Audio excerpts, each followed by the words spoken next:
आपने अभी तक हमारा चैनल सब्सक्राइब नहीं किया तो अभी सब्सक्राइब करें और बेल आइकॉन को क्लिक करके हमारी लेटेस्ट वीडियोस के बारे में update. Hello students, 12th class के लिए वीडियो बनाई है टर्म 2 में। आपका स्टाफिंग के बाद नेक्स्ट चैप्टर है डायरेक्टिंग। ठीक है, तो डायरेक्टिंग चैप्टर में देखिए आपको क्या क्या करना है। यहाँ पे मैं आपको डायरेक्टिंग के कॉन्सेप्ट के बारे में बताऊंगी, इसकी इम्पोर्टेंस के बारे में, ठीक है, और इसके प्रोसेस के बारे में। और ये आपका डिलीटेड सिलेबस है, सीबीएसई ने सुपरविज़न को डिलीट कर दिया, तो आपको ये सुपरविज़न नहीं करना है। उसके बाद मैं मोटिवेशन आपको बताऊंगी, मोटिवेशन की इम्पोर्टेंस, ठीक है। मैस्लो नीड हायरार्की थ्योरी आपको समझाऊंगी जो कि मोस्ट इम्पोर्टेंट है, ठीक है। एग्जाम में एक क्वेश्चन हमेशा आता है इसमें से। और फाइनेंशियल नॉन फाइनेंशियल इंसेंटिव्स क्या होते हैं जो मोटिवेट करते हैं लेबर को, ठीक है। और लीडरशिप क्या होती है, उसका कॉन्सेप्ट क्या है, इंपॉर्टेंस क्या है, और एक अच्छे लीडर की क्या क्वालिटी है, और फॉर्मल इनफॉर्मल कम्युनिकेशन क्या होता है, ठीक है। और जब आप कम्युनिकेशन करते हो तो उसमें कुछ बैरियर्स आती है, तो ये सारी चीज़ें हम इस चैप्टर में डिस्कस करेंगे, ठीक है। तो चलिए स्टार्ट करते हैं।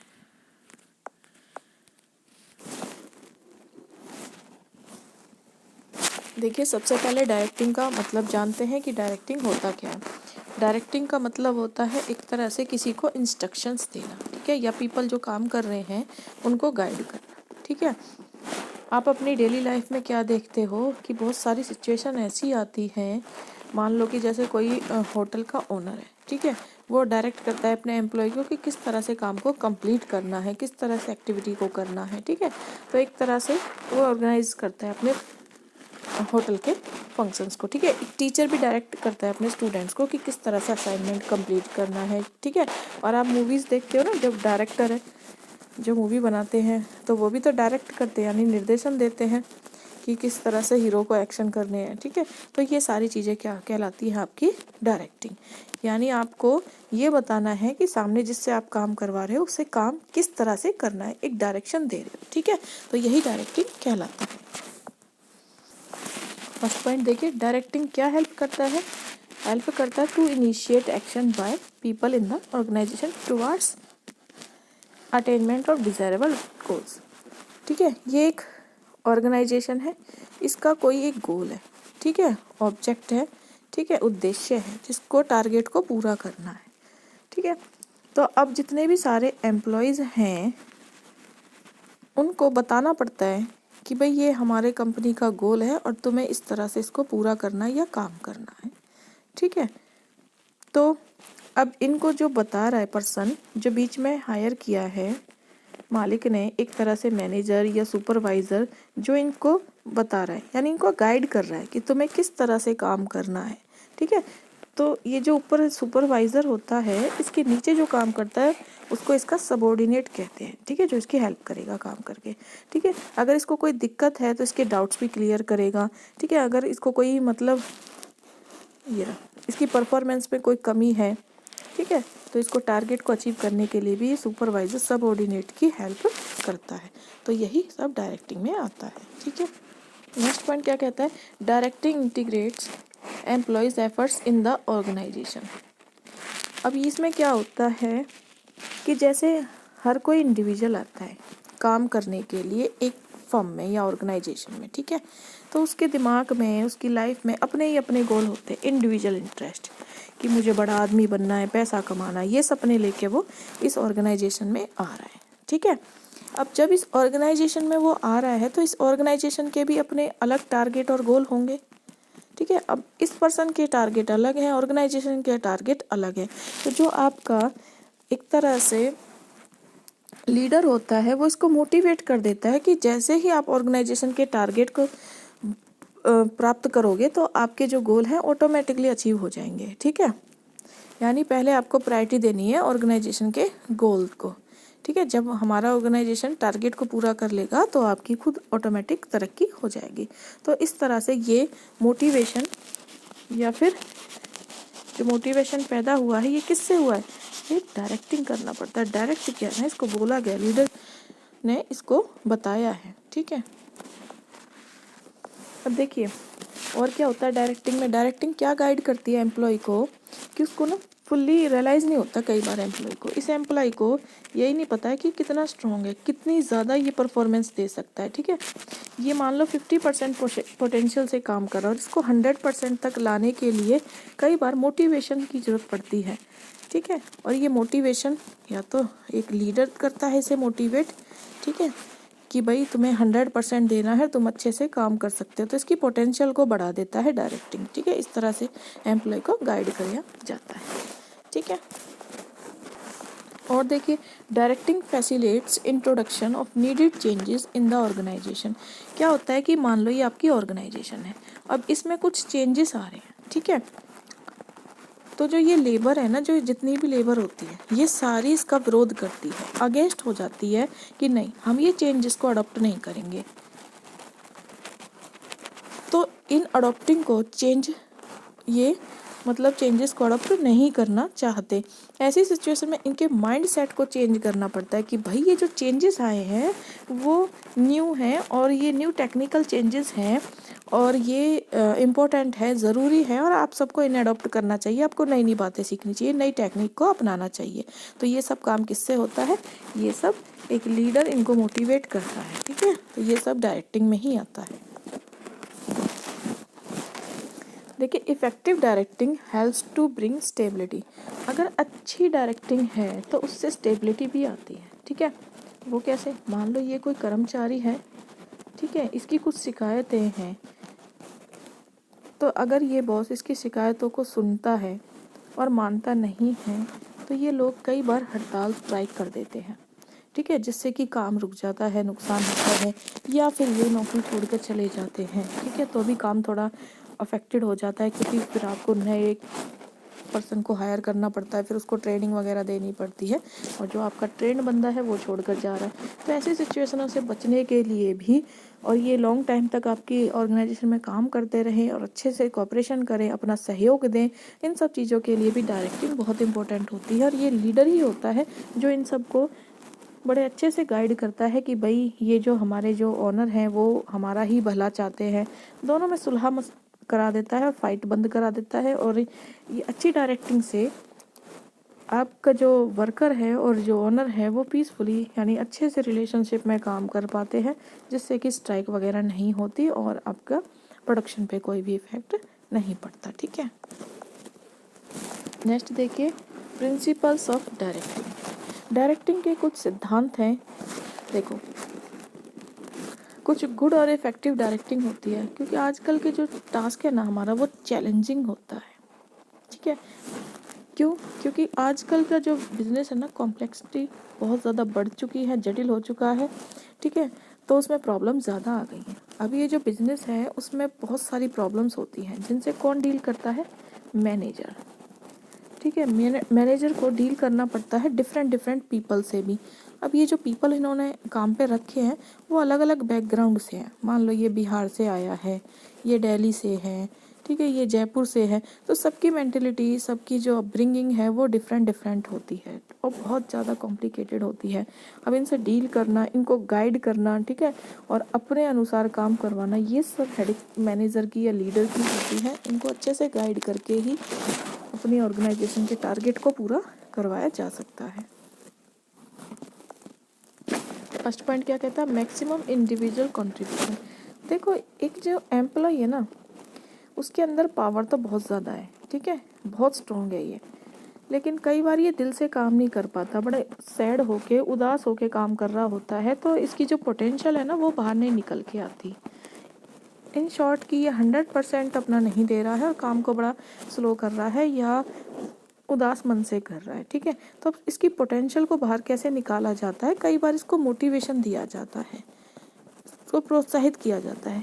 ये मोटिवेशन कोई रिवॉर्ड हो सकता है, यानी कोई मॉनेटरी, कैश, मनी, ये सब हो सकता है, या नॉन मॉनेटरी भी हो सकती है कि भाई तुझे अच्छा सा मतलब हाउस दे देंगे रहने के लिए, ठीक है, इस तरह की, या फिर आने जाने की क्या फैसिलिटी दे देंगे। तो ऐसी भी फैसिलिटी, नॉन मॉनेटरी फैसिलिटीज़ को दी जाती है, जिससे ना फिर ये खुश होकर अच्छे से काम करने लगता है, मोटिवेट हो जाता है। तो ये सब आपका किस में आता है? डायरेक्टिंग में ही आता है। ठीक है, और डायरेक्टिंग से क्या अच्छा हुआ कि ये आपके जो वर्कर्स हैं वो अपना इंडिविजुअली अच्छे से 100% ऑर्गेनाइजेशन को देते हैं, कंट्रीब्यूट करते हैं और ज़्यादा से ज़्यादा प्रोडक्शन करते हैं, प्रोडक्टिव हो जाते हैं। Harmony of object, harmony of object होता है एकता।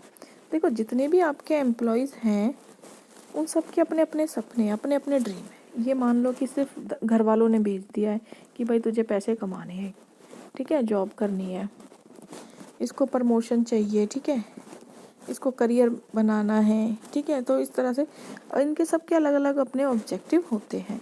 तो अब जो एक ऑर्गेनाइजेशन होती है उसका अपना अलग टारगेट होता है। इन सब के और जो इंडिविजुअल जो ड्रीम्स हैं, इंडिविजुअल जो इनके गोल हैं, उन सबको इसके साथ मिला दिया जाता है ऑर्गेनाइजेशन के साथ। या तो इनको अच्छी सैलरी का लालच दिया जाता है मॉनेटरी टर्म्स या नॉन मॉनेटरी टर्म्स, इनको ऐसे ही मोटिवेट कर दिया जाता है, कुछ सर्विसेज या फैसिलिटी, बोनस, प्रमोशन, इस तरह के लालच दिए जाते हैं ताकि ये आगे तरक्की कर सके, ठीक है, और मन लगा के काम कर सके और बिजनेस के ऑर्गेनाइजेशन के गोल को अचीव कर सके। तो इस तरह के भी ये एक अच्छा लीडर या एक अच्छा मैनेजर इनको मोटिवेट करता है, अच्छी डायरेक्टिंग इनकी करता है। नेक्स्ट है आपका यूनिटी ऑफ कमांड। अब ये एक पर्सन है, इसके दिए दोनों बॉस हैं, ए और बी। इसने भी इसको ऑर्डर दिया, इसने भी इसको। ये कहता है कि जाओ बाहर जाओ और ना कुछ सामान खरीद लाओ, ठीक है। ये कहता है कि यहीं रुको और काम करते रहो। अब ये ना तो ये बेचारा कंफ्यूज हो जाएगा, ना ये ए का काम कर पाएगा एक ही टाइम में, ना बी का कर पाएगा, ठीक है।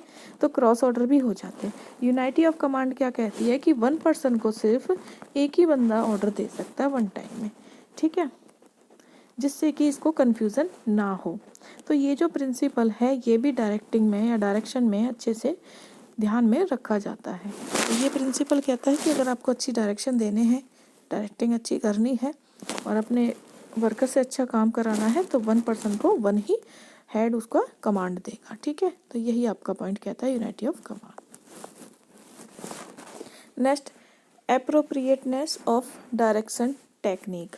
अब देखिए सबको ना काम कराने की टेक्निक्स या मोटिवेशनल करने की जो टेक्निक्स है ना वो अलग अलग होती हैं, क्योंकि हर पर्सन की कैपेसिटी, एटीट्यूड, सबकी सिचुएशंस अलग अलग होती है। मान लो कि ये वर्कर है, इसको मोटिवेट करना है तो इसको पैसे की ज़रूरत है तो ये कैश से ही मोटिवेट हो जाएगा, लेकिन इसको कैश से कोई लेना देना नहीं है। ये अच्छी फैमिली से आया, इसके पास बहुत कैश है, लेकिन इसको एक स्किल्स सीखनी है, ठीक है, तो ये अलग चीज़ों से मोटिवेट होगा, ठीक है। तो इन सब चीज़ों को भी जानना पड़ता है और जो कि बहुत डिफ़िकल्ट होता है, लेकिन अगर आप एक अच्छे लीडर हो, ठीक है, आपको ये टेक्निक आती है या अच्छे मोटिवेटर हो, पावरफुल मोटिवेटर हो, तो आप दूसरों को अच्छे से मोटिवेट कर सकते हो, ठीक है। तो आपको भी ये डायरेक्शन की टेक्निक पता होनी चाहिए। Managerial communication. देखो जो मैनेजर है उसको जो इन लेबर्स को इंस्ट्रक्शंस देने हैं, ठीक है, ये जो मैनेजर है नीचे ये जो लेबर खड़ी है इनको इंस्ट्रक्शन दे रहा है, कुछ काम बता रहा है, तो जब भी वो डायरेक्शन देगा तो वो क्लियर होनी चाहिए, ठीक है। जो उसके सबॉर्डिनेट है, ये जो उसके सबॉर्डिनेट हैं ये उसे अच्छे से अंडरस्टैंड कर लें, ठीक है। प्रॉपर फीडबैक भी उसको ले लेना चाहिए कि क्या आपको ये मेरी बात अच्छे से समझ आ गई, तभी ये प्रॉपर कम्युनिकेट होगा, ठीक है। कम्युनिकेशन का मतलब ही क्या होता है, जब आप अपनी बात किसी दूसरे को बता रहे हो और उसने बड़े ध्यान से समझ ली है, ठीक है, तो और आपको फीडबैक मिल जाता है। फीडबैक मतलब आपको पता चल जाता है कि आपका मैसेज उसने बड़े ध्यान से समझ लिया है, ठीक है, रिसीव कर लिया और अंडरस्टैंड भी कर लिया है। तो ये सब भी मैनेजर कम्युनिकेशन भी आपको देखना पड़ता है डायरेक्शन में, ठीक है। Next, use of informal organisation. देखो क्या होता है कि कई बार मैनेजर को ये रियलाइज़ होता है कि हमेशा फॉर्मल नहीं रह सकते, आप अपने वर्कर्स के साथ कभी कभी तो फ्रेंडली भी हो सकते हो। जब आप अपने वर्कर्स के साथ थोड़ा फ्रेंडली हो जाते हो तो इस चीज़ को आप इनफॉर्मल कम्युनिकेशन कह सकते हो, ठीक है। तो इनफॉर्मल भी ज़रूरी होता है, ठीक है। तो इनफॉर्मल में आप मैनेजर जो है अपनी बात को सहजता के साथ फ्रेंडली नेचर में कह सकता है और ये एम्प्लॉई फ्रेंड बन के थोड़ा कोऑपरेशन अच्छे से कर पाते हैं, ठीक है। तो आपको ये भी ध्यान रखना है कि आप जब डायरेक्टिंग दे रहे हो तो एक तरह से रॉ, ठीक है, आपको बड़े इजी वे में इनको समझाना होता है, इनको मोटिवेट करना पड़ता है एम्प्लॉयज़ को, और फिर ये सबऑर्डिनेट रेडी हो जाते हैं आपके लिए काम करने के लिए।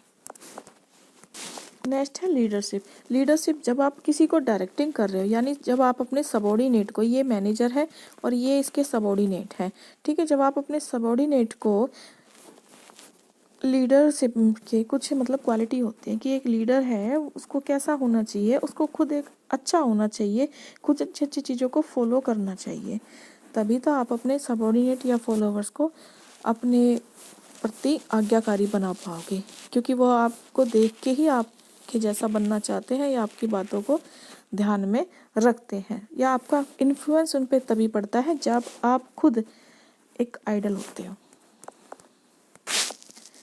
Follow through. देखो, अगर आप एक मैनेजर हो, ठीक है, और आपने कुछ रूल्स बनाए हैं तो फर्स्ट ऑफ ऑल आप ही उन्हें फॉलो कीजिए, ठीक है। अगर आप फॉलो करते हो तो आपके जो सबॉर्डिनेट हैं वो भी उनको आराम से नेसेसरीली फॉलो करते हैं, और उनमें अगर कुछ चेंजेस आते हैं, मॉडिफाई करते हो कुछ भी, तो अपने सबॉर्डिनेट को भी आप उसके बारे में ईजिली बताओगे, ठीक है। जो भी मॉडिफिकेशन हुआ है तो उनको अलग डायरेक्शन भी दोगे इसके रिगार्डिंग।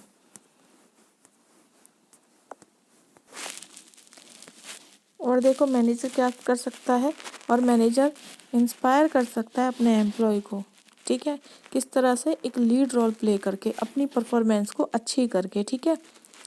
तो इस तरह से भी एक मैनेजर अच्छे से अपने सबॉर्डिनेट को अच्छे काम के लिए मोटिवेट कर सकता है। और देखिए, अगर आप डायरेक्टिंग की बात करें तो डायरेक्टिंग को आप 4 कैटेगरी में या 4 एलिमेंट में डिवाइड कर देते हो। फर्स्ट आपका सुपरविजन, सेकंड आपका मोटिवेशन, थर्ड आपका लीडरशिप और फोर्थ है आपका कम्युनिकेशन। सीबीएसई ने सुपरविजन को डिलीटेड कर दिया है, ठीक है। ये देखिए, 4 आपके डायरेक्टिंग एलिमेंट्स है, तत्व या उनके पार्ट्स। सुपरविजन आपका डिलीटेड सिलेबस है, इस बार नहीं आया, सीबीएसई ने डिलीट कर दिया है। मोटिवेशन, लीडरशिप और कम्युनिकेशन अब हम आगे पढ़ेंगे, ठीक है। तो आपसे एक क्वेश्चन ये भी पूछ लिया जाता है कि डायरेक्टिंग के एलिमेंट्स कितने होते हैं। डायरेक्टिंग के कितने पार्ट्स होते हैं? 4 पार्ट्स होते हैं। सुपरविजन डिलीटेड है इस बार, ठीक है, मोटिवेशन, लीडरशिप और कम्युनिकेशन। नेक्स्ट देखिए, जो आपका सुपरविजन था, ठीक है, और इम्पोर्टेंस ऑफ सुपरविजन है, वो आपकी सीबीएसई ने डिलीटेड कर दी है, ठीक है। तो इस बार ये वाला टॉपिक आपको नहीं करना। उसके बाद आता है मोटिवेशन। मोटिवेशन का मतलब क्या होता है? मोटिवेशन एक ऐसा प्रोसेस है कि जब आप अपने सबॉर्डिनेट, ठीक है, सबॉर्डिनेट एक तरह से आपके एम्प्लॉय या जूनियर, ठीक है, उनको अपने ऑर्गेनाइजेशन के गोल को अचीव करने के लिए उनके अंदर एक डिज़ायर यानी इच्छा पैदा कर देते हो, ठीक है। उनको इस तरह से मोटिवेट, अभिप्रेरित कर देते हो कि वो रेडी हो जाते हैं कि वो इस ऑर्गेनाइजेशन के गोल को अचीव करें, ठीक है। तो यही मोटिवेशन होता है। आगे देखिए, मोटिव। मोटिव क्या है? एक इनर स्टेट। इनर स्टेट्स ये कहता है, एक मतलब एक आपके अंदर एक ऐसी एनर्जी है जो आपको कुछ मूव्स या एक्टिविटीज़ करने के लिए डायरेक्ट करती है, जिससे कि आपका बिहेवियर उस गोल को अचीव करने के लिए चेंज हो जाता है। इस गोल को पाने के लिए आप दिन रात काम करने लगते हो। जैसे मान लो कि अगर ये पर्सन हंग्री है, ठीक है, भूखा है, तो ये फूड से मोटिवेट हो जाएगा कि मैं तुम्हें खाना दूंगा, तुम काम कर लो। तो इससे इसके अंदर मोटिवेशन आ जाएगी, अंदर डिज़ायर आ जाती है कि इस टारगेट को पूरा करूं ताकि मुझे खाना मिले। तो डिफरेंट पर्सन की अलग अलग डिज़ायर्स होती है, नीड्स होती है, और उनको फुलफिल करने के लिए बंदा वो पर्सन डिराइव करता है और काम करता है, ठीक है। तो वही उसका मोटिव बन जाता है। जैसे hunger, thirst, security, affiliation, need, ठीक है। तो रिकॉग्निशन, ये सारी चीज़ें हैं जिनसे एक पर्सन मोटिव होता है, उसके अंदर इच्छा आती है कि मुझे ये सब चाहिए, ठीक है। तो जिसके लिए वो काम करने के लिए रेडी हो जाता है।